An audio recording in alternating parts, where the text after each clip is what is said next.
Radhe everyone, welcome to mini series with पायलमुळे. मागच्या ब्लॉगमध्ये सांगितल्याप्रमाणे आम्हाला गावी जायचं होतं. त्यासाठी सगळं काही आवरून रेडी झालं आणि गावाकडे पोचल्यानंतर पहिलं मम्मी आणि काकींनी भाजीपाला तोडायला घेतला. तोपर्यंत मी सगळ्यांसाठी मस्त कडक चहा बनवला.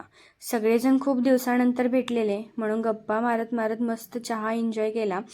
आणि हे काही फळं आणि फुलं आहेत जे माझ्या आजीने आमच्या अंगणामध्ये लावलेले आहेत. त्याला खूप छान अशी फळं येतात. आणि आमच्या गावाकडचं घर जुनं आहे पण खूप छान आहे. आणि गावाकडे गेलं की गावाकडचं वातावरणच वेगळं असतं.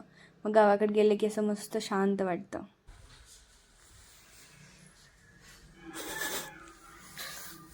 कशी माझा अवतार एवढं सगळं आम्ही खूप दिवसानंतर भेटले तरी तिचा अभ्यास सुटत नाही.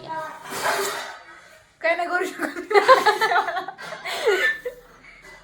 असं इथं आमची धिंगामस्ती चाललेली. मग काय, रात्री सगळेजण मस्त बसून जेवण केलं आणि जेवणामध्ये आज खूप काय काय होतं. That's it. थँक्यू.